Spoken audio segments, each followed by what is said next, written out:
कुल यजुर्वेदीय ईशावास्य उपनिषद का स्वाध्याय चल रहा है, जिसके प्रथम अष्ट मंत्र जो ज्ञानपरक मंत्र हैं, उन मंत्रों का उच्चारण कर लें, अभ्यास बढ़ेगा। उसके बाद प्रथम मंत्र का जो भाष्य चल रहा था उस पर हम लोग विचार करेंगे। ईशावास्यमिदं सर्वं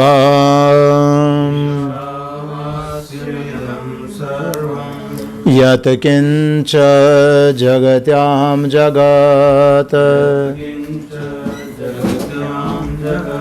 तेन त्यक्तेन भुञ्जीथा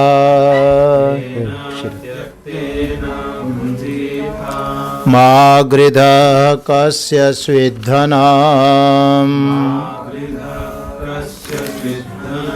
कुर्वन्नेवेह कर्माणि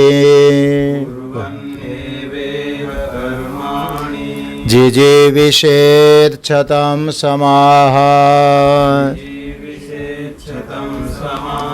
एवं त्वयि नान्यथेतोऽस्ति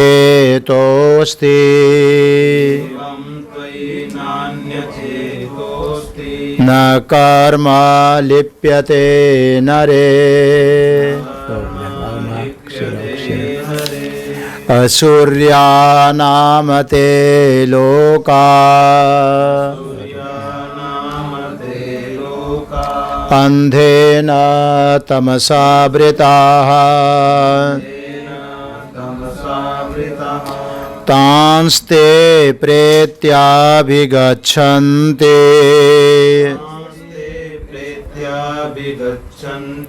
एके चात्महनो जनाः अनेजदेकं मनसो जवीयो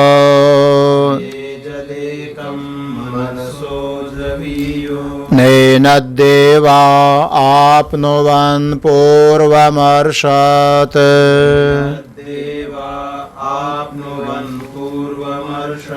तद्धावतोऽन्यानतेति तिष्ठत् तस्मिन्नपो मातरिष्वा दधाति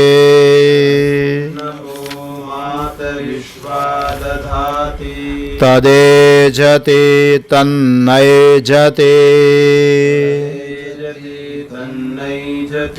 तद्दूरे तदवन्तिके तदन्तरस्य सर्वस्य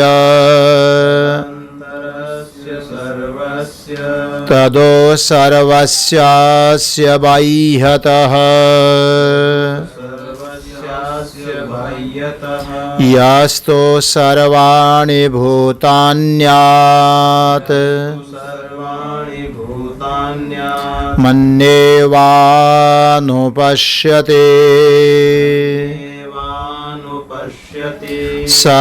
सर्वभूतेषु चात्मानं ततो न विजुगुप्सते यस्मिन् सर्वाणि भूतान्यात् मयैवाभूद्विजानतः तत्र को मोहः क शोकः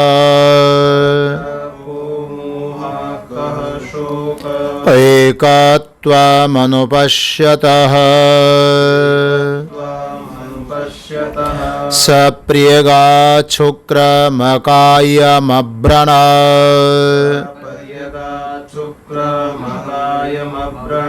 मस्नाविरं शुद्धमपापविद्धम्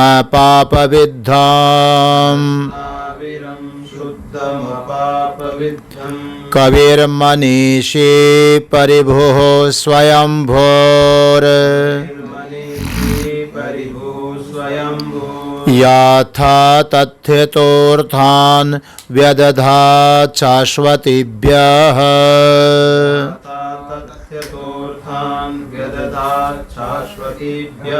समाभ्यः।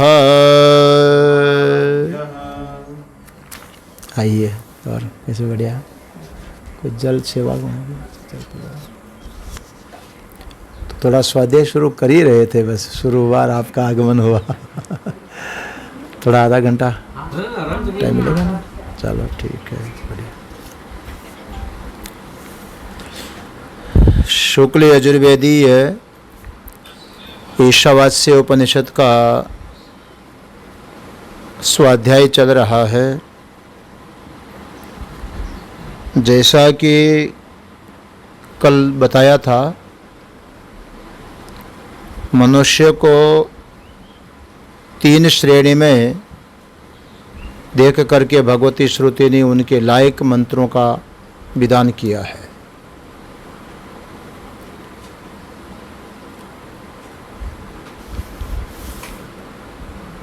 एक सर्वोत्कृष्ट जो मनुष्य है, उत्तम श्रेणी का मनुष्य है, उसके लिए प्रथम मंत्र आया। द्वितीय श्रेणी का मनुष्य है, उसके लिए द्वितीय मंत्र। तृतीय श्रेणी के लिए तृतीय मंत्र। या यूँ समझ लो कि एक व्यक्ति है साधना प्रधान, दूसरा है साधन प्रधान और तीसरा है साधारण व्यक्ति। तीनों के लिए तीनों मंत्र आए हैं। जो साधना प्रधान पुरुष हैं उसकी दृष्टि कैसी होनी चाहिए? उसकी समदृष्टि होनी चाहिए, ब्रह्म दृष्टि होनी चाहिए। उसके लिए प्रथम मंत्र आया है, ईशावास्यम इदम सर्वम यत्किंच जगत्याम जगत। इस पृथ्वी के ऊपर जो कुछ भी दिखाई पड़ रहा है, नाम रूप चराचर प्राणी, और पृथ्वी भी कल बताया था कि उपलक्षण है, माने संपूर्ण। उपलक्षण का अर्थ बताया ना कल। जैसे आ जाए तो उसनेवाल जी तो थोड़ा और बता दो इस चीज़ को। उपलक्षण बोलते हैं जैसे बर्तन में दूध ठंडा कर रखा है जामुन लगाने के लिए, और माँ को अचानक बाहर जाना है, छोटा बालक बैठा हुआ पढ़ रहा है, उसको बोला देखो मैं बाहर जा रही हूँ, ये दूध ठंडा हो रहा, कहीं बिल्ली न पी जाए, ध्यान रखना बिल्ली न पी जाए।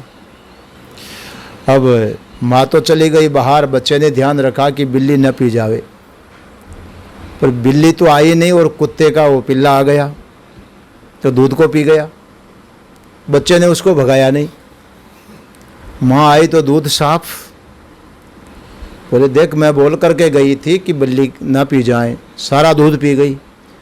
बोले मैया बिल्ली ने दूध नहीं पिया, वो कुत्ते के पिल्ले ने पिया।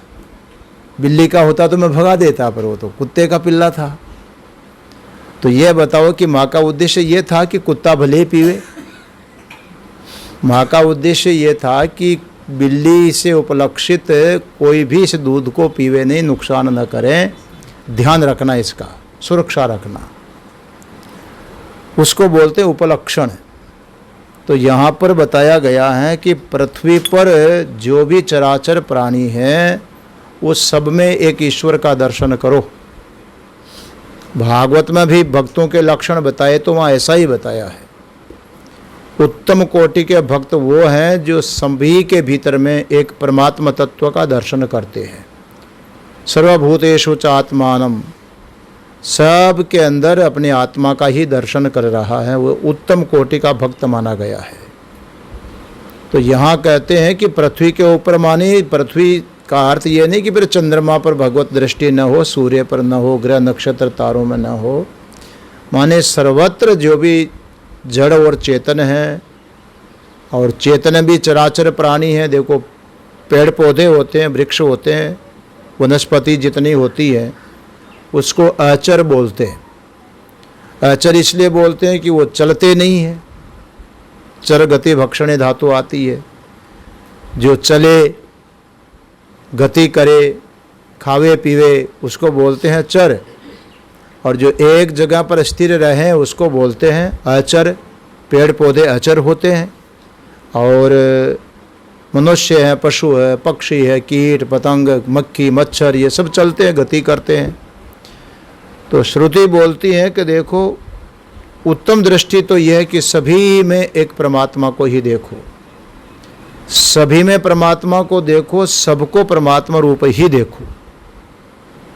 जैसे हाथ में, कान में, नाक में, अंगुली में पहनने के लिए जो आभूषण बनाते हैं स्वर्ण के, तो सभी आभूषणों में सोना देखना। एक तो ये हो गया कि आभूषण में सोना है, और दूसरा ये हो गया कि सभी आभूषण को सोना ही देखना। आभूषण में सोना नहीं, आभूषण सोना ही है। आभूषण में देखने का मतलब जैसे घड़े में पानी देखने वाली बात हो गई, आधार आधे भाव होगा। लेकिन आभूषण को ही स्वर्ण रूप से ही देखना। भगवान यहाँ, भगवती श्रुति वेदवाणी यहाँ पर बोल रही है कि उच्च कोटि का जो साधक होता है, साधना संपन्न साधक होता है, उसके लिए बताया गया है कि सबको परमात्मामय ही देखो। जैसे सभी आभूषण स्वर्णमय हैं, मिट्टी से बने हुए घट खिलौने मिट्टीमय हैं, ऐसे ही नाम रूप जो भी कुछ दिखाई पड़ रहा है सब वो ईश्वर ही है। इस दृष्टि से देखना चाहिए। ईशावास्यम इदम सर्वम। अब देखो, जब ये दृष्टि आ जाती है कि ये सब के सब ईश्वर ही हैं, तो किस में राग करेंगे और किस में द्वेष करेंगे? दृष्टि का बहुत बड़ा भेद होता है। तो यहाँ पर ये दृष्टि मैं बहुत बार एक उदाहरण से द्वारा समझाता हूँ कि भाई देखो, एक तो संसार को दूर से अलग होकर के देखना है, और यह कि इसको बहुत नज़दीक से देखना है। दृष्टि में भेद हो जाता है। मार्केट में गए और कपड़ा खरीदना है, कपड़ा खरीदना है तो दुकान पर जाते हैं, शोरूम में देखते हैं ढेर सारी साड़ियाँ कतार से लाइन से पड़ी हुई हैं। अब सबके सब साड़ियाँ तो ग्राहक को दिखाने के लिए व्यापारी नीचे उतारने से रहा, वो तो ग्राहक को पसंद करना पड़ेगा कि इतनी साड़ियों में से कौन सी पसंद करता है।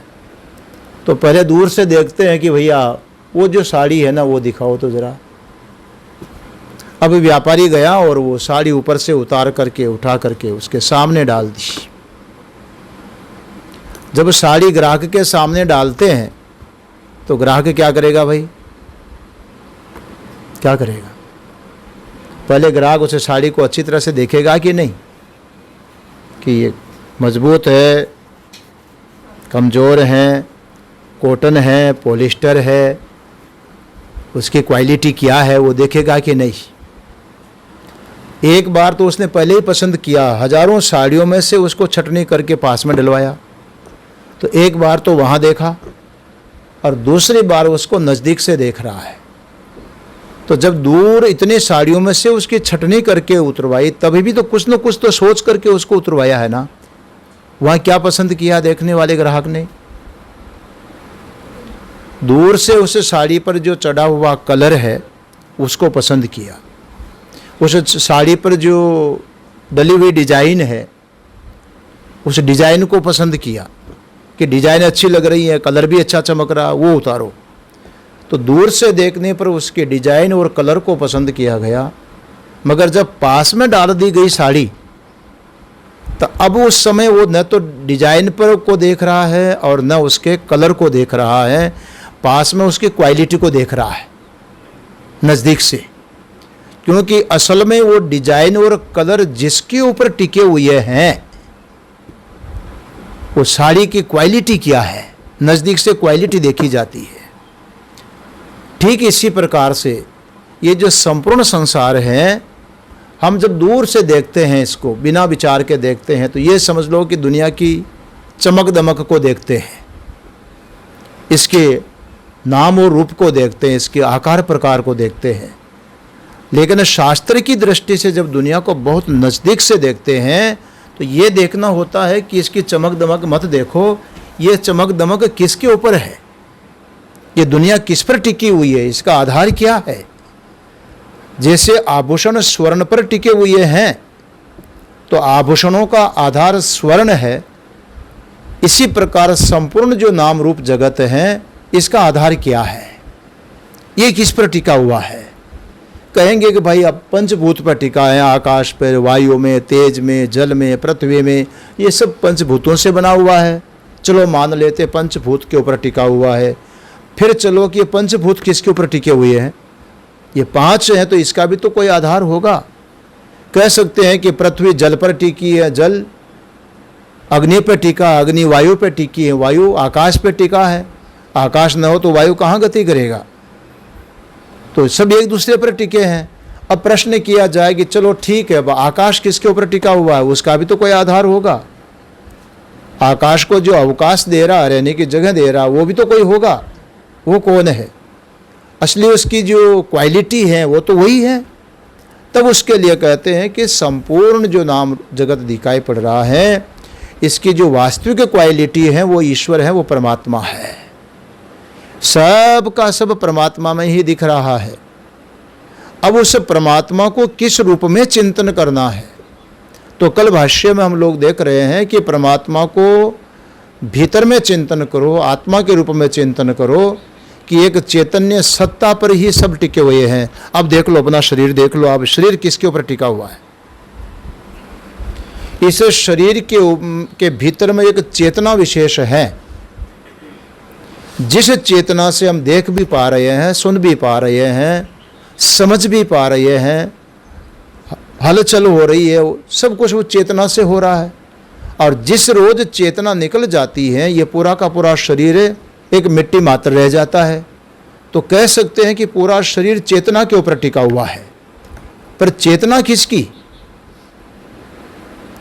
जैसे एक विद्युत और एक विद्युत का प्रकाश, हम सब देख रहे हैं किस में, प्रकाश में देख रहे हैं। प्रकाश किसका है, तो कहा बिजली का, विद्युत का। बिजली नहीं दिख रही है हमको, बिजली का प्रकाश दिख रहा है, बिजली कहाँ दिखाई पड़ रही है। ठीक इसी प्रकार से हमारे भीतर में जो चेतना है, जिस चेतना से हम देख पा रहे हैं, जिस चेतना से समझ पा रहे हैं, जिस चेतना से सुन पा रहे हैं, जिस चेतना से हलचल हो रही है, वो चेतना किसकी है, वो चेतना तो परमात्मा की है। और वो जो परमात्मा है वो कोई 10-20 परमात्मा नहीं है, वो परमात्मा तो सबके अंदर समान रूप से है और उसकी चेतना सबके अंदर अलग अलग प्रकट हो रही है। जैसे एक सत्ता तो बिजली की है, अब उस बिजली की जो चेतना है, यूँ समझ लो बल्ब में प्रकाश के रूप में प्रकट हो रही है, तो पंखे में पंखुड़ी की गति के रूप में मालूम पड़ रही, गति हो रही है, इसका मतलब इसमें विद्युत है। एक कैमरे के अंदर है कि वो आकृति को ग्रहण कर रहा, धारण कर रहा है, इसका मतलब इसमें विद्युत है। नहीं तो बिना अगर विद्युत न हो तो कैसे कैच करता। तो सबका आधार जैसे व्यवहार में बल्ब के अंदर, पंखे के अंदर, कैमरे के अंदर, साउंड मशीन के अंदर बिजली की सत्ता है, बिजली में ही ये सारा व्यवहार कर रहे हैं। ऐसे ही हमारे भी सब अलग अलग लगे हुए हैं कि बल्ब, कैमरे, सब कुछ शरीर जुदा जुदा है, उसमें किसकी सत्ता काम कर रही है, वो एक सत्ता, वो परमात्मा सत्ता है, उसी पर सब कुछ टिके हुए हैं। कैसी है वो परमात्मा सत्ता। अब परमात्मा सत्ता पर जो टिके हुए हैं उसको यहाँ समझा रहे हैं कि आप ऐसा मत देखो कि विद्युत अलग और प्रकाश अलग है। विद्युत में ही प्रकाश दिखाई पड़ रहा है, आभूषण अलग है और स्वर्ण अलग है, ये बात नहीं हो सकती। स्वर्ण ही आभूषण के रूप में प्रतीत हो रहा है। इसी प्रकार से नाम रूप जो जगत हैं ये भी उस सत परमात्मा में ही प्रतीत हो रही हैं। तो उस परमात्मा का ही सर्वत्र दर्शन करना चाहिए। ईशावास्यम इदम सर्वम यत्किंच जगत्याम जगत, जो कुछ भी दिखाई पड़ रहा है सब के सब उस ईश्वर से आच्छादित कर देने योग्य है। जैसे आभूषणों में सोने ही सोने को देखना और साड़ी पैंट शर्ट में कपड़े को ही कपड़े को देखना, मिट्टी के बने हुए सारे बर्तनों में, पात्रों में मिट्टी को ही मिट्टी को देखना, इसी प्रकार से सब में उस परमात्मा ही परमात्मा को देखना, ये सर्वोत्कृष्ट दृष्टि है, सबसे उत्तम दृष्टि है। उच्च कोटि के साधक पुरुष की दृष्टि है। इस बात को यहाँ पर बताया। ये यथार्थ दृष्टि है कि एक परमात्मा में ये सब प्रतीयमान है, सब दिखाई पड़ रहा है। कल उदाहरण दे रहा था मैं, जैसे सोया हुआ व्यक्ति स्वप्न में अपनी कितनी दुनिया देखता है, वो किस में दिख रहा है? सब कुछ अपने में ही दिख रहा है। कल मैंने कहा कि देखो, सपने में जो कुछ भी दृश्य हम देखते हैं, उस दृश्य को देखने वाले कौन है? हम हैं। बनाने वाले कौन है? हम हैं। पर किससे बनाया बताइए? बनाने का साधन क्या था? शकरगढ़ आने से पहले नींद आएगा, स्वप्न में देखा कि आज हम शकरगढ़ पहुंचे हुए हैं, तो नींद में जिसे शकरगढ़ को देखा, जिस गौशाला को, आश्रम को देखा, उस नींद वाले को किसने बनाया? कैसे बनाया भाई? एक संकल्प मात्र से बनाया। देखने वाले भी हम थे, बनाने वाले भी हम थे, और उस रूप में बनने वाले भी हम ही थे। ऐसे ही सब कुछ रूप में वो परमात्मा ही है। बनाने वाला, बनने वाला, ये सारे प्रतीति एक परमात्मा में ही हो रही है। अब जागने के बाद ये कहा कि देखो, ये तो बनाया, पर न तो कुछ बनाया न कुछ बिगड़ा, ये तो एक संकल्प था। तो वेदांत भी यही कह रहा है कि ये दुनिया भी इसी प्रकार से उस परमात्मा का संकल्प ही है। न तो कुछ बनाया है न कुछ बिगड़ा है, परमात्मा का संकल्प ही सारी दुनिया के रूप में दिखाई पड़ रहा है। ये चीज यहाँ पर बहुत सुंदर बताई गई। तो ईशावास्यम इदम सर्वम यत्किंच जगत्याम जगत, इसलिए जो कुछ भी दिखाई पड़ रहा है उस सत्ता में ही दिखाई पड़ रहा है। उस परम सत्ता परमात्मा का दर्शन करो। तेन त्यक्तेन भुंजिथा मा गृधक कस्य स्विधनम। ये बात जब समझ में आ जाती है कि एक परमात्मा सत्य तत्व है, सब वही वो है, दूसरा तो प्रतीति मात्र है, तब जब हम किसी में राग करते हैं, किसी में द्वेष करते हैं, किसी से प्रीति करते हैं, किसी से दुश्मनी करते हैं, ये सब का सब व्यर्थ हो जाएगा। राग द्वेष इच्छा मात्र सबका त्याग करने के लिए श्रुति कहती है, अरे भाई फिर काहे को मिथ्या वस्तुओं के पीछे दौड़ रहे हो? तेन त्यक्तेन भुंजिथा, फिर मिथ्या वस्तुओं का त्याग करो, झगड़ा करना छोड़ो। वित्तेष्णाया पुत्रेष्णाया लोकेष्णाया च समुत्थाय, ये सब को छोड़ो, कुछ इच्छा मत करो। ये तो सब ईश्वर का स्वप्न चल रहा है, ईश्वर का संकल्प चल रहा है। और इससे क्या होगा? त्याग के द्वारा भुंजिथा, तुम्हारी रक्षा होगी, तुम अपने आप की रक्षा करो। आत्मानं पालेता। देखो, दूसरी वस्तु को सत्य समझ करके व्यक्ति अपने को एक तुच्छ वस्तु के पीछे अपने को अशांत कर लेता, जीवन में दुखी कर लेता है। इसलिए कहते हैं मिथ्या वस्तु के पीछे। अब जादूगर ने कोई चीज़ दिखाई, हम चाहें कि जादूगर की वो वस्तु जो है हमारे पास परमानेंट बनी रहेगी क्या?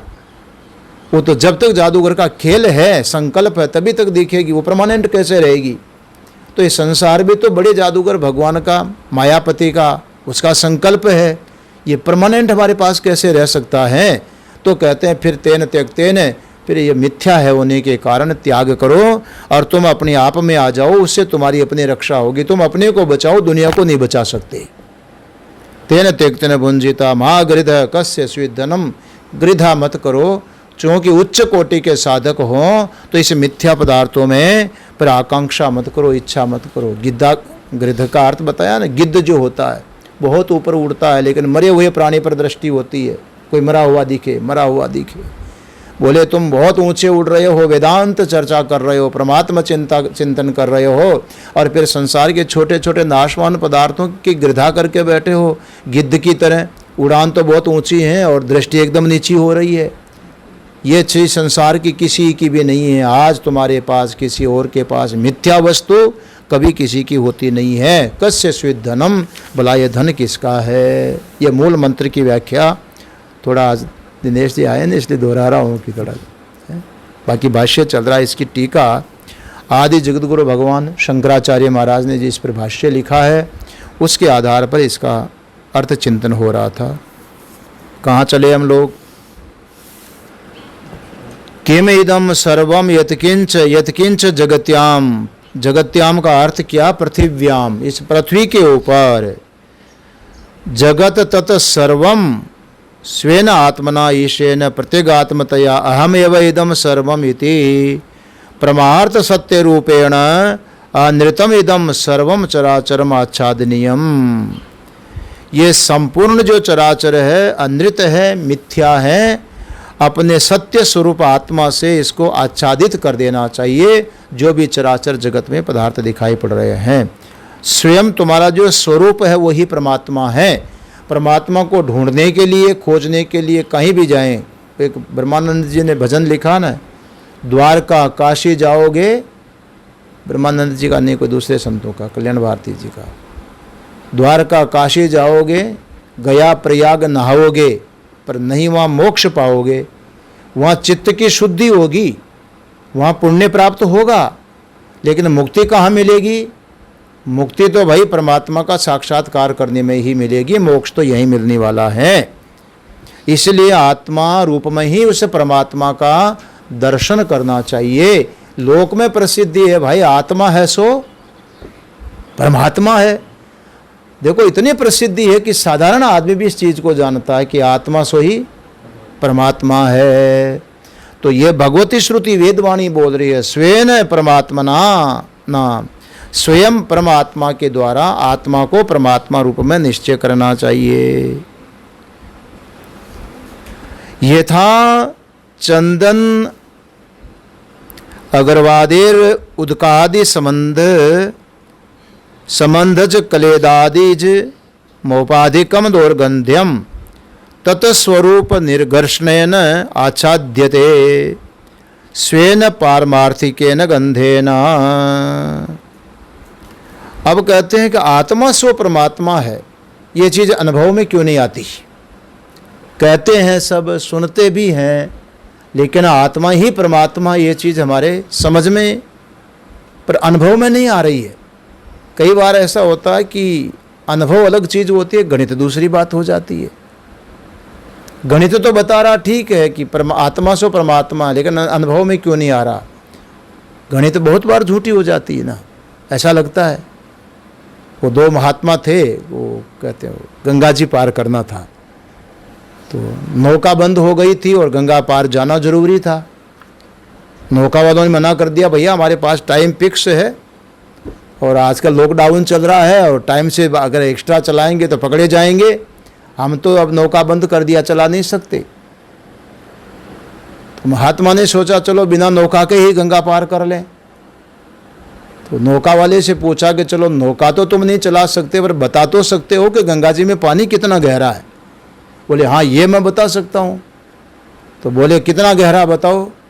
तो कहा गंगा के उस किनारे जो पानी है वो 3 फुट गहरा है, इस किनारे पर भी पानी की गहराई 3 फीट है, और बीच में जो पानी की गहराई है वो 6 फीट है। पढ़ा लिखा एक महात्मा था, उसने गणित लगाई कि 3 फीट इधर पानी गहरा, 3 फीट गहरा पानी इधर और 6 फीट अंदर, 3 6 9 3 12। पानी कितना गहरा है? 12 फीट। औसतन पानी कितना है? तो 12 पर 3 का भाग दो,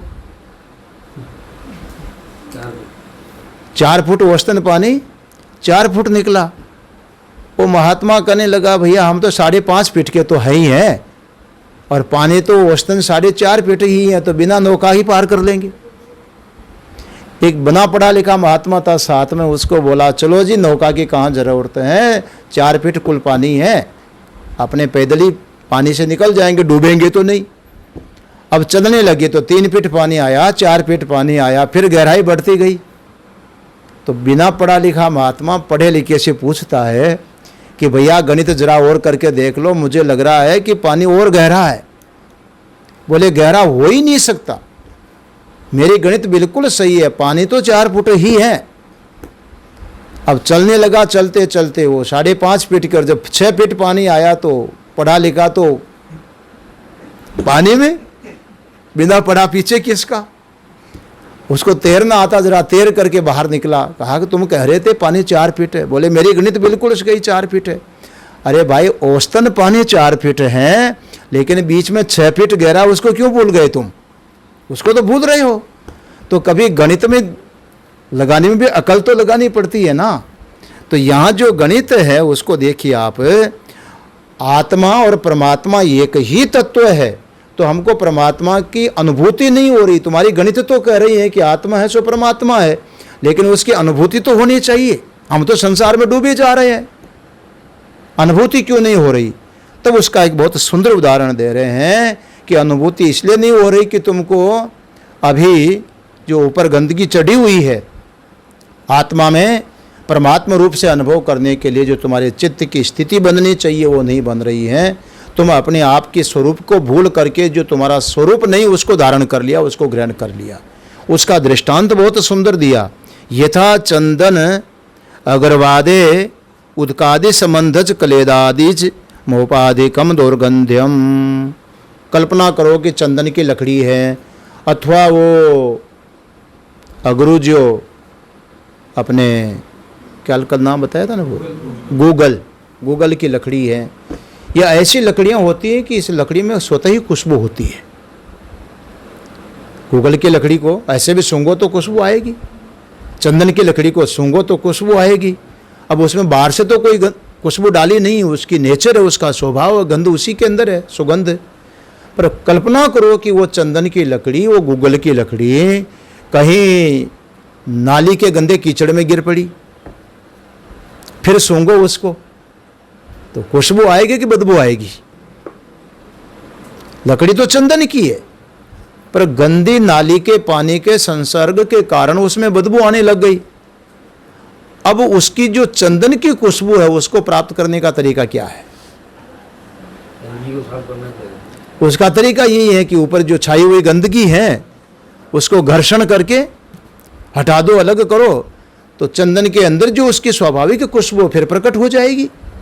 अब उसमें खुशबू ऊपर से डालनी तो नहीं पड़ी, वो उसके भीतर ही थी, पर ऊपर की गंदगी को हटाने की जरूरत है। ठीक इसी प्रकार से अपना जो आत्मा स्वरूप परमात्मा रूप ही है, सतचित आनंद स्वरूप जो परमात्मा है वो हमारा असली स्वरूप है, पर वो असली स्वरूप कीचड़ के द्वारा ढक गया, आवृत हो गया। हमारी जो लौकिक वासनाएं हैं, कामनाएं हैं, इच्छाएं हैं, वो सारी उस आत्मा के ऊपर ऐसे आकर के गिर पड़ी हैं कि आत्मा की आनंद रूपता की अनुभूति ही नहीं हो रही है। उसको हटाने की जरूरत है। तो यथा चंदन अगरवादे उदकादि संबंधज कलेदादिज मोपाधिकम। जैसे चंदन अगरू आदि जो पानी के संबंध से क्या होता है, जल का संबंध हो गया तो उसमें कीचड़ लग गया पानी के कारण।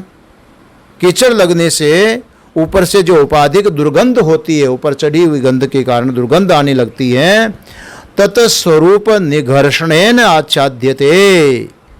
अब उस चंदन की जो खुशबू है उसको प्रकट करने के लिए चंदन को घिसने की जरूरत है, निघर्षण करना पड़ता है। उससे क्या होता है कि वो खुशबू प्रकट हो जाती है और दुर्गंध का आच्छादन हो जाएगा, दुर्गंध ढक जाएगी, दुर्गंध खत्म हो जाएगी, असली खुशबू पैदा हो जाएगी। और वो ऐसी खुशबू है कि ऊपर से डाली हुई नहीं है। डाली हुई खुशबू हो तो थोड़ी देर में शांत हो जाएगी, लेकिन भीतर की जो उसकी स्वाभाविक खुशबू है वो परमानेंट बनी रहेगी, वो कहीं जाने वाली नहीं है। इसलिए वो उसका घर्षण करने से स्वाभाविक सुगंध प्रकट होकर के दुर्गंध का जैसे आच्छादन हो जाता है, ऐसे ही स्वेन पारमार्थिकेन गंधेन तद्वदेव ही स्वात्मने अध्यस्तम स्वाभाविकम कर्तृत्व भोक्तृत्वादि लक्षणम जगत द्वैत रूपम जगत्याम पृथिव्याम। ठीक इसी प्रकार से स्वात्मनि अध्यस्तम, अपने आत्मा के ऊपर उस कीचड़ की तरह जो अध्यस्त है, चिपका हुआ है, स्वाभाविक कर्तृत्व भोक्त्रादि लक्षणम जगत द्वैत रूपम। हमारे भीतर में जो ये भाव आता है कि मैं करता हूँ, मैं भोगता हूँ, मैंने ये किया तो इसका फल मुझे मिलेगा, मैंने पहले कुछ किया होगा तो उसका फल अभी मिल रहा है, अच्छा किया तो अच्छा मिल रहा है, बुरा किया तो बुरा मिल रहा है, आज करूँगा तो कल भोग सामने आएगा। माने कर्ता और भोगता कहावत है, करेगा सो भरेगा। तो करने वाले का और भोगने वाले का समानाधिकरण्य होता है। जहाँ कर्तापन है वहीं पर भोक्तापन है। जो करेगा वही भरेगा, वही भोगेगा। ये जो भावना है कर्ता भोक्तापन की, ये स्वाभाविक जो भावना आ गई आत्मा में, हकीकत ये है कि आत्मा न करता है और आत्मा न भोगता है। तो ये हमारे अज्ञान के कारण, अविद्या के कारण, मैं जो हमारे प्राकृत धर्म है इंद्रियों के जो धर्म है, बुद्धि के जो धर्म है, उसको हम अपने में ओढ़ लेते हैं कि मैं सोच रहा हूँ, मैं विचार कर रहा हूँ, मैं देख रहा हूँ, मैं सुन रहा हूँ, मैं बोल रहा हूँ, मैं चल रहा हूँ, मैं खा रहा हूँ, मैं पी रहा हूँ, ले रहा हूँ, दे रहा हूँ, ये सब जो मैं करता हूँ, मैं करता हूँ, मैं करता हूँ। अरे आत्मा स्वरूपतः अकर्ता है। आत्मा की तो एक मात्र सत्ता है। जैसे राजा के होने पर फौज सब कुछ करती है, लड़ने का काम फौज का है, पर राजा के होने पर कर रहे हैं। और उस हार जीत को राजा अपनी हार जीत मानता है कि मैं जीत गया, कि मैं हार गया, जबकि हकीकत में जीतना हारना तो फौज का है, जो लड़ रही है उसका है। ठीक इसी प्रकार से देखो, कोई विद्यालय की टीम क्रिकेट खेलने के लिए गई तो खेलने का काम विद्यार्थियों का, हारने और जीतने का काम विद्यार्थियों का। लेकिन स्कूल वाले जो मालिक होते हैं उनका गर्व से सीना फूल जाता कि देखो हमने, हमारे विद्यालय ने फलाने जीत प्राप्त की। तुम्हारे विद्यालय ने क्या जीत की? बच्चों ने की मेहनत। तो पर बच्चों की मेहनत को वो अपनी मेहनत समझ लेते हैं, उनके कर्म को अपना कर्म समझ लेते हैं। ठीक इसी प्रकार से राजा फौज के कर्म को अपना कर्म मान लेता है। ये आत्मा भी शरीर इंद्रियों के जो कर्म हैं उन कर्म को अपना कर्म मान लेता है। वही बात यहाँ पर बता रहे हैं। तो अध्यस्तम स्वाभाविकम कर्तृत्व भोक्तृत्व आदि लक्षणम जगत, ये सारा का सारा संसार भी इसी प्रकार से है जिसका लक्षण है। संसार का मतलब ये बाहर दिख रहा, वो संसार से तात्पर्य नहीं है। आचार्य शंकर कहते संसार तो तुमने भीतर में बसा करके रखा है। कर्ता भोक्ता ये तुम्हारी अपनी दुनिया है, अपने मन में बसा करके रखा है। यही जो तुम्हारा जगत है, कर्तृत्व भोक्तृत्व आदि लक्षण है। द्वैत रूपम, जिसको लेकर के किसी में राग किया, किसी में द्वेष किया। भेद में ही राग द्वेष होता है, अपने से दूसरे में ही राग द्वेष होता है। और डर भी लगेगा तो दूसरे से ही लगेगा। अपने से आपको डर लगता है क्या? कभी हम ऐसे हाथ उठाएं तो डर लगेगा, पर यदि हमारे ऊपर किसी दूसरे ने हाथ उठा लिया तो डर लगेगा कि नहीं? हम ऐसे बंदूक उठाएं तो हमको डर लगेगा, पर दूसरे ने ऐसे बंदूक तान ली हमारी ओर तो धड़कन से ही मर जाएंगे हम तो ऐसे ही। इसका मतलब वो दूसरा है। अपने से आपको कभी डर नहीं लगता, अपने से आपको भय नहीं लगता है। भय जो लगता है वो दूसरे से लगता है। तो सारा का सारा जगत में जो भेद रूप है, द्वैत रूप है, वो भय का कारण है। अभय का कारण है अपना स्वरूप। तो जगत द्वैत रूपम, संसार में जो कर्तृत्व भोक्तृत्व आदि लक्षण जगत है द्वैत रूप है, जहाँ राग और द्वेष होता है, वो सारा इस पृथ्वी के ऊपर जगत्यामिति उपलक्षणार्थत्वात्, मैंने बताया था पर मूल के अर्थ में कि ये जगत शब्द जो उपलक्षण है, सर्वमेव नाम रूप कर्माख्यम विकार जातम परमार्थ सत्यात्म भावनया त्यक्तम स्यात्। ये संपूर्ण जो जगत है नाम रूप कर्म रूप से विद्यमान, जो भी पैदा हुआ विकार जात, वो परमार्थ सत्य आत्म भावनया त्यक्तम, ये सब जगत त्याग करने की चीज़ है। राग द्वेष त्याग करने की चीज़ है। कर्तृत्व भोक्तृत्व त्याग की वस्तु है। नाम रूप कर्म विकार जात सब त्यागो। कैसे? बोले परमार्थ सत्य भावनया, परमार्थ के सत्य भावना से। क्योंकि आकार प्रकार नाम रूप देखेंगे तो झगड़ा होगा। हमारे गुरुजी एक बढ़िया उदाहरण सुनाते थे। पुराने जमाने का उदाहरण था, दीपावली जैसे त्यौहार पर शक्कर के खिलौने बनाते थे। घर में शक्कर के खिलौने, शक्कर का हाथी बना लिया, शक्कर का घोड़ा बना लिया, शक्कर का गधा भी बना लिया, और फिर उसके ऊपर हाथी के ऊपर एक सवार बिठा दिया, घोड़े पर सवार बिठा दिया, शक्कर के खिलौने बनाए। अब सवेरे सवेरे का समय था और दो बच्चे जो थे, माँ के छोटे छोटे बालक थे उसके, दोनों आपस में झगड़ने लगे। किसको लेकर के? ये कहता है कि मैं घोड़ा लूँगा, छोटे को कहता तू गधा ले ले। छोटा कहता नहीं गधा मैं नहीं लूँगा, मैं घोड़ा लूँगा, गधा तू ले ले। अब घोड़े और गधे को लेकर के दोनों बच्चे आपस में लड़ने लगे, एक दूसरे को मारपीट करने लगे, रोने लगे। माँ कहीं बाहर गई हुई थी, माँ आई, दोनों बच्चे लड़ रहे हैं। क्यों लड़ते हो? बोले मैया मैया ये बड़ा भैया मुझे गधा देता है, घोड़ा ये ले रहा है। बड़ा कहता नहीं मैं तो घोड़ा ही लूँगा, गधा नहीं लूँगा। माँ ने कहा तुम ऐसा करो, वो दोनों घोड़ा और गधेड़ा मुझे दो, मैं बांटती हूँ। तो दोनों बच्चों ने सोचा कि माँ तो न्याय करेगी, तो माँ ने घोड़ा भी ले लिया और गधेड़ा भी ले लिया और दोनों को कूट करके चाय बन रही थी शक्कर के रूप में उसमें डाल दिया। क्या हुआ भाई? अब झगड़ा किस बात का था? शक्कर का झगड़ा था कि घोड़े गधेड़े का था? झगड़ा तो घोड़े गधेड़े को लेकर के था। माँ की दृष्टि में न वो घोड़ा है न गधेड़ा है, वो तो चाय में डालने की शक्कर है, और उठा करके शक्कर चाय में डाल दिया उसको। अब घोड़ा गधेड़ा दोनों ही पिघल गए, न घोड़ा रहा न गधेड़ा रहा, पर शक्कर तो रह गई ना। इसी प्रकार से संसार में न घोड़ा है न गधेड़ा, ये तो उदाहरण है। माने परमात्मा ही सत्य है, पर माँ जैसे शक्कर को देख रही है और अज्ञानी बच्चे जैसे घोड़े गधेड़े को देख रहे हैं, ऐसे ही ज्ञानी पुरुष केवल परमात्मा को देख रहा है और अज्ञानी मेरा तेरा करके देख रहा है, इसलिए उनके झगड़े पड़ रहे हैं। और जिसमें मेरा तेरा नहीं देखेगा उसका कोई झगड़ा नहीं है, वो तो परमात्मा को देख रहा है। ये उदाहरण यहाँ पर दे रहे हैं। परमार्थ सत्यात्म भावनया विकार जातम त्यक्तम स्यात्। इसलिए परमात्मा सत्य दृष्टि से ये नाम रूप जो भी हैं ये सब त्यक्त हैं, मिथ्या के पीछे मत दौड़ो। एवं ईश्वर आत्म भावनया युक्तस्य पुत्रादेशनात्रय संन्यास एव अधिकारो न कर्मसु।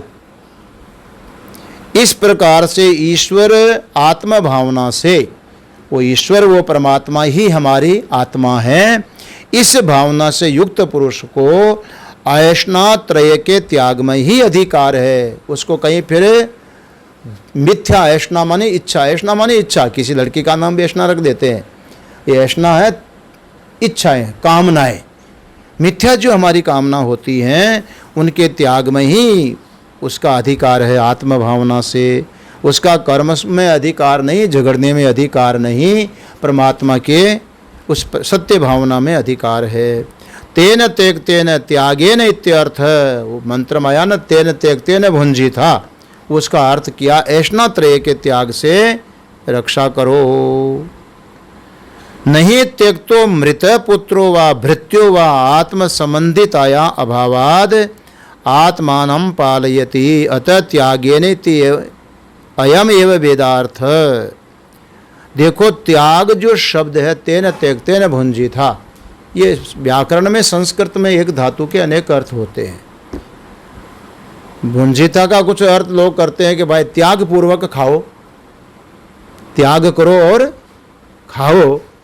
तो भाई त्याग करना और खाना, त्याग खाना तो ग्रहण करना हो गया और त्याग छोड़ना हो गया, ये तो परस्पर एक दूसरे के विरुद्ध हैं।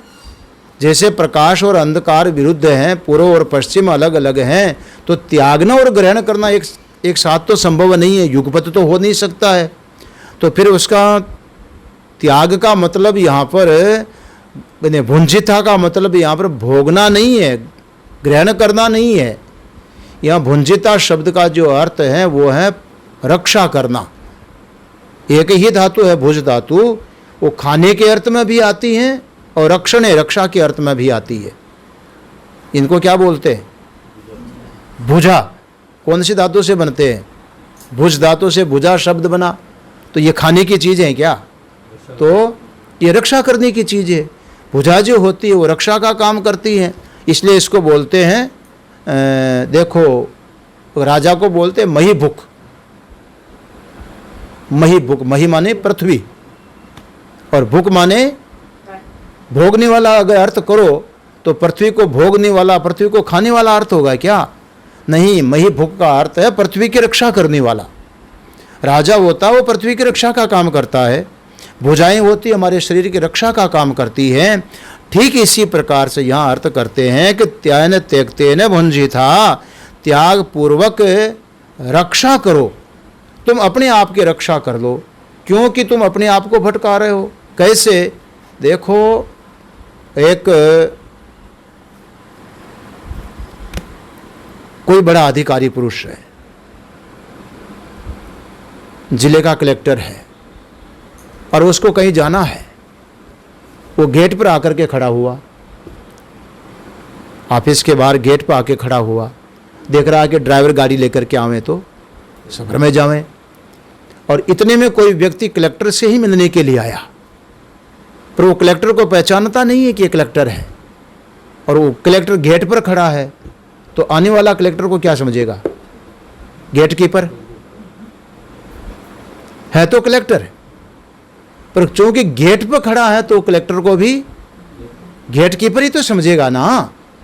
तो अब बताइए, एक डिस्ट्रिक्ट के मालिक को, कलेक्टर को, उसी एक द्वार का रक्षक समझ लेना, उस कलेक्टर बनने का कितना बड़ा हनन है, उसका कितना बड़ा नुकसान है, कितना बड़ा पतन होगा, वो तो हो नहीं सकता है। इसी प्रकार से यूँ समझ लो कि जो तुम्हारा स्वरूप है, तुम्हारी आत्मा है, वो तो कलेक्टर की तरह है, पर तुमने कर्ता भोक्ता करके और अपने को इतना नीचे उतार लिया कि अपने आप को गेट कीपर बना लिया। जिंदगी भर संसार के नाम मिथ्या पदार्थों की चौकीदारी करते रहो। इसलिए यहाँ पर बड़ी अच्छी बात बोल दी कि तेन त्यक्तेन त्यागेन इति, त्यक्तेन का अर्थ हुआ त्याग के द्वारा। नहीं त्यक्तो मृत पुत्रो वा भृत्यो वा, त्यक्त शब्द का अर्थ मतलब छोड़ा हुआ नहीं है, उसका जो नाम रूप का ग्रहण है उसके त्याग से तात्पर्य है। क्योंकि मरा हुआ पुत्र हो, नौकर हो, वो अपने आप के साथ में उसका संबंध नहीं होने के कारण वो रक्षा का काम नहीं कर सकता, खुद संबंध ही नहीं है, मरा हुआ रक्षा कैसे करेगा।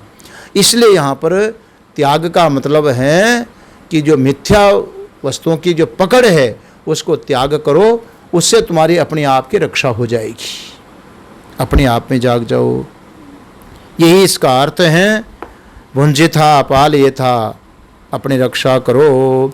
एवं त्यक्त ऐष्णास्त्वम माँ गृध, इस प्रकार ऐष्णात्रय का त्याग करके तुम गृधा मत करो। गृधिम आकांक्षा महाकार्षी, गृधि मानी आकांक्षा, इच्छा मत करो। किसकी? धन विषयाम, धन एक उपलक्षण है, जैसे वहाँ पृथ्वी उपलक्षण है, यहाँ धन उपलक्षण है। व्यवहार दृष्टि अलग है, पर परमार्थ दृष्टि यह है कि किसी भी मिथ्या पदार्थ की इच्छा मत करो। कस्य स्विद्धम, मिथ्या पदार्थ किसका होता है? स्वप्ने होई भिखारी नृप, रंक नाक पति होई।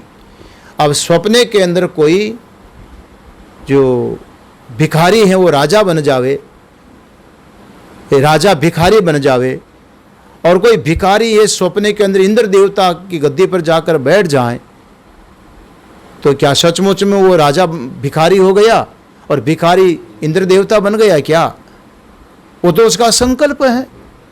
न तो राजा भिखारी हुआ है और न भिखारी राजा बना है। जो ये जागता है वो राजा अपने आप में, अपने स्थिति में रहता है। इसलिए भगवती श्रुति कहती है कि तुम अपने में जाग जाओ। कस्य स्विद्धनम, ये धन किसका है? अर्थात मिथ्या वस्तु किसी की नहीं है। कस्य चित परस्य स्वस्य वा धनम आकांक्षी, ये मिथ्या वस्तु न अपनी हो सकती है न किसी दूसरे की हो सकती है, उसकी आकांक्षा मत करो। घड़ी तो मना कर रही है, 2-4 ही पंक्ति है, कर दें पूरा इसको, कल आगे बढ़ेंगे। अथवा माँ गृध, कस्मात, क्यों आकांक्षा न करें? बोले कस्य स्विद्धनम इति, आक्षेपार्थ, ये आक्षेप किया है कि अरे धन है किसका, अर्थात किसी का नहीं है। कस्य स्विद्धनम इति आक्षेपार्थो न कस्यचित् धनम अस्ति इति, यदि गृध्यत, जिसकी गृधा की जावे वो मिथ्या वस्तु किसी की है नहीं। आत्मा एव इदम सर्वम इति ईश्वर भावनया सर्वम त्यक्तम अत आत्मना एव इदम सर्वम, इसलिए आत्मा ही ये सब कुछ है, ऐसे परमात्मा भावना के द्वारा सर्वम त्यक्तम, सब को छोड़ो और एक आत्मा का, आत्मा न एव इदम सर्वम, ये सब कुछ जो भी है अपने आत्मा ही है। आत्मा एव च सर्वम, अरे आत्मा ही है। अतः मिथ्या विषयाम गृधिम माँ कारशी, मिथ्या वस्तु की गृधा मत करो। मिथ्या वस्तु किसी की नहीं होती। मिथ्या शब्द कल बताया था मैंने, मिथ्या का अर्थ होता है कि जो वस्तु दिखाई तो पड़ती है मगर अगर ढूंढने लगो तो मिले नहीं। ये जो मरुमरीचिका का पानी बोलते हैं। रेगिस्तान में सूर्य की किरणें जब पड़ती हैं तो बालू मिट्टी ऐसी लगती है जैसे कोई पानी सरोवर भरा हुआ है और पानी की लहर चल रही, ऐसा दिखाई पड़ता है। परंतु यदि दौड़ते हुए वहाँ पर जावे कोई मृग पानी पीने के लिए तो उसको पानी मिलेगा क्या? दिख तो रहा है पर है नहीं। जो वस्तु दिखे पर हो नहीं उसको कहते हैं मिथ्या। दिखे मगर जिस रूप में दिख रहे हैं उसमें ढूंढने निकलो तो मिले नहीं। तो सारा संसार भी दिख तो रहा है हमको पर खोजने लगो कुछ नहीं मिलने वाला। केले का पेड़ है, सोचे कि इसका किवाड़ बनाएंगे, अच्छे उसकी फ्रेम बनाएंगे खिड़की दरवाजे की, तो केले के पेड़ को छीलने लगो तो छीलते जाओ छीलते जाओ छीलते जाओ, अंदर में क्या मिलेगा जी? बुराई खत्म हो जाएगा। फूल गोभी की सब्जी, वो क्या पत्ता गोभी की सब्जी, पत्ते को हटाते जाओ पत्ते को हटाते जाओ पत्ते को हटाते जाओ, जिसको फूल बोल रहे थे कुछ भी नहीं मिला अंदर, तो सारे पत्ते पत्ते हो गए। तो दिख रहा है लेकिन खोजने लगो तो अंदर कुछ चीज़ नहीं है। बस इसी का नाम होता है मिथ्या, जो दिखे और हो नहीं। तो भगवती श्रुति कहती हैं कि सर्वत्र परमात्मा दृष्टि रखना चाहिए। यदि ये दृष्टि नहीं बन पाती हैं और कुछ बाधाएं आती हैं, हम सुनते हैं समझते हैं पर चित्त में स्थिर नहीं हो पाती हैं, तब उसके लिए फिर जो साधन संपन्न, ये साधना संपन्न व्यक्ति हैं, दूसरा साधनवान व्यक्ति है जिसके कर्म का विधान किया गया है, जिसको जगत सत्य ही मालूम पड़ रहा है, सत्य धारणा ही बैठी हुई है, तब उसके लिए कहते कोई बात नहीं, अगर तुमको सत्य ही लग रहा है तो भी तुमको यहीं से तुम्हारा कल्याण करेंगी। कैसे? बोले दूसरे मंत्र में बताएंगे कैसे। कल से उसको हम लोग आगे बढ़ाएंगे। घड़ी इनकार कर रही है। कल अष्टमी है। हमारी स्वाध्याय जो परंपरा होती है उसमें प्रतिपदा और अष्टमी की छुट्टी रहती है। जैसे आजकल संडे की छुट्टी रहती है, लेकिन प्राचीन काल में वो भी 8 दिन में होती थी, एकम और आठम की छुट्टी रहती थी। तो कल अष्टमी होने के कारण कल का अनध्याय होगा, कल स्वाध्याय नहीं करेंगे। कुछ प्रश्नोत्तर यदि हो तो बात अलग चीज़ है, पर इसे स्वाध्याय को कल आगे नहीं बढ़ाएंगे। प्रश्न आए, बाहर जो श्रोता नेट के माध्यम से भी सुनते हैं, किसी को भी प्रश्न हो तो महेंद्र चैतन्य जी को प्रश्न भेज सकते हैं। तो कल 3:30 से 4:30 बजे उसका प्रश्नोत्तर रहेगा। और यदि प्रश्न नहीं आए तो फिर विश्राम रहेगा, अपनी साधना रहेगी। कल ईशावास्य उपनिषद का स्वाध्याय नहीं हो करके फिर परसों से प्रारंभ करेंगे। ओम शांति शांति। ओम पूर्णमदः पूर्णमिदं पूर्णात् पूर्णमुदच्यते पूर्णस्य पूर्णमेवावशिष्यते।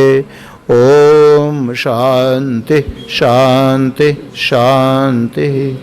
शंकरं शंकराचार्यं केशवं बादरायणं सूत्रभाष्य कृतौ वन्दे भगवन्तौ पुनः पुनः। ईश्वरो गुरुरात्मेति मूर्तिभेदविभागिने व्योमवत् व्याप्तदेहाय दक्षिणामूर्तये नमः। ओम शांति शांति शांति। ओम ओम राम।